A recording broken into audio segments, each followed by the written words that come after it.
there are certain axioms or basic assumptions behind mindfulness. These lead to not logical conclusions, but they lead to, when implemented, they lead to experiential developments within a person. So I say that there are certain assumptions that underlie mindfulness as I would teach it. I think that they're very reasonable assumptions, that they could be accepted by anyone, but they are assumptions. The first assumption is that the ability to focus on what one deems relevant whenever one wants, to have that ability is better than to not have that ability. That's an assumption, although some of the work in positive psychology would seem to prove that assumption. But anyway, we can take that as a basic axiom. In other words, it's better to have the ability to concentrate on what you want than to lack that ability. Notice, by the way, I said the ability to focus on what you deem relevant at any given time. I didn't say that you're necessarily constrained to go around as a concentration machine, always in an always highly focused state, but that you have the ability whenever you want to focus on what is deemed relevant in that circumstance. So that's the axiom of concentration. Then there's an axiom that it's better to be sensorially clear about what's going on than to be sensorially muddled. That's another assumption in mindfulness. Third axiom is that it's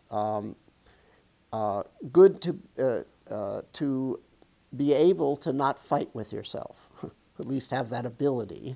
Sometimes you might have to fight with yourself under certain circumstances, but most people always are fighting with themselves in subtle ways, very, very microscopic subtle ways without even realizing it. And it's good to have the ability not to fight with yourself. That's the axiom of equanimity. Then there's a fourth axiom that I call recycle the reaction, which is as the result of applying the axioms of concentration, clarity, and equanimity, your sensory experience may change. It may change in temporarily in unpleasant ways, or it may change in pleasant ways.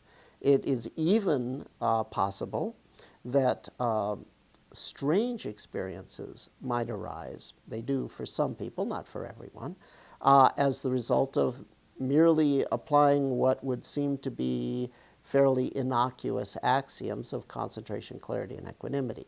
The fourth axiom is really important because it tells you what to do if the first three axioms produce anything that's challenging, either in the sense that it's pleasant and therefore you might get addicted, or in the sense that it's unpleasant and therefore you might suffer, or in the sense that it's weird and therefore you might sort of freak out. As the result of applying the first three axioms, reactions might take place, not inevitably, not saying they will take place for everyone. Not everyone gets heavenly or hellish or bizarre phenomena, but just in case they do, remember the fourth axiom, recycle the reaction. And then there's one final axiom, the fifth axiom, which is if you forget the first four axioms, the fifth axiom says have contact information of a competent guide and call them. And they'll remind you of the first four axioms. So those are the five axioms. Hey, Euclid had five too, by the way, 5 postulates, so I'm in good company.